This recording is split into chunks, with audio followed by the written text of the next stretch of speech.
India ദക്ഷിണാഫ്രിക്ക ഏകദിന പരമ്പരയിലെ ആദ്യ മത്സരത്തിൽ 17 റൺസിന്റെ ആവേശകരമായ വിജയം സ്വന്തമാക്കി ഇന്ത്യ. റാഞ്ചിയിലെ JSCA ഇന്റർനാഷണൽ സ്റ്റേഡിയത്തിൽ നടന്ന മത്സരത്തിൽ ടോസ് നഷ്ടപ്പെട്ട് ബാറ്റിംഗിനിറങ്ങിയ ഇന്ത്യ വിരാട് കോഹ്ലിയുടെ തകർപ്പൻ സെഞ്ചുറിയുടെ 135 റൺസ് പിൻബലത്തിൽ 349 റൺസിന്റെ കൂറ്റൻ വിജയലക്ഷ്യം പടുത്തുയർത്തി. ഓപ്പണർ യശസ്വി ജയ്സ്വാൾ 18 നിരാശപ്പെടുത്തിയെങ്കിലും പിന്നീട് ക്രീസിലൊന്നിച്ച് രോഹിത് ശർമ്മയും വിരാട് കോഹ്ലിയും രണ്ടാം വിക്കറ്റിൽ 136 റൺസിന്റെ കൂട്ടുകെട്ട് സ്ഥാപിച്ചു. രോഹിത് പുറത്തായ ശേഷവും കോഹ്ലി തന്റെ വെടിക്കെട്ട് തുടർന്നു. 120 പന്തിൽ 135 റൺസ് നേടിയ കോഹ്ലിയുടെ 52ാമത് ഏകദിന സെഞ്ചുറിയായിരുന്നു ഇത്.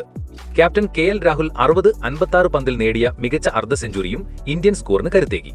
നിശ്ചിത 50 ഓവറിൽ 8 വിക്കറ്റ് നഷ്ടത്തിൽ 349 റൺസാണ് ഇന്ത്യ നേടിയത്.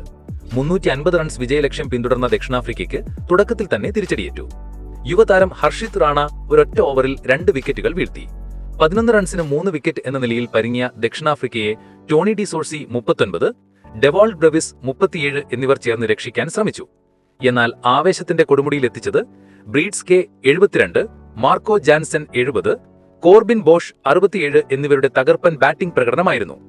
ഒരവസരത്തിൽ ജാൻസൺ ബ്രീഡ്സ് കെ കൂട്ടുകെട്ട് ഇന്ത്യക്ക് ഭീഷണി ഉയർത്തി. എന്നാൽ നിർണായക നിമിഷത്തിൽ കുൽദീപ് യാദവ് ഒരേ ഓവറിൽ ഇരുവരെയും പുറത്താക്കി ഇന്ത്യയെ കളിയിലേക്ക് തിരികെ കൊണ്ടുവന്നു. കുൽദീപ് 4 വിക്കറ്റുകൾ വീഴ്ത്തി. അവസാന ഓവർ വരെ പോരാടിയ കോർബിൻ ബോഷ് പ്രസിദ്ധ് കൃഷ്ണയുടെ പന്തിൽ പുറത്തായതോടെ ദക്ഷിണാഫ്രിക്കയുടെ ചെറുത്തുനിൽപ്പ് അവസാനിച്ചു. 49.2 ഓവറിൽ 332 റൺസിന് ദക്ഷിണാഫ്രിക്ക ഓൾ ഔട്ടായി. 3 മത്സരങ്ങളുള്ള പരമ്പരയിൽ ഇന്ത്യ 1-0 മുന്നിലെത്തി. വിരാട് കോഹ്ലിയാണ് കളിയിലെ താരം. കൂടുതൽ ക്രിക്കറ്റ് വാർത്തകൾക്കായി ഈ ചാനൽ സബ്സ്ക്രൈബ് ചെയ്യുക. നന്ദി.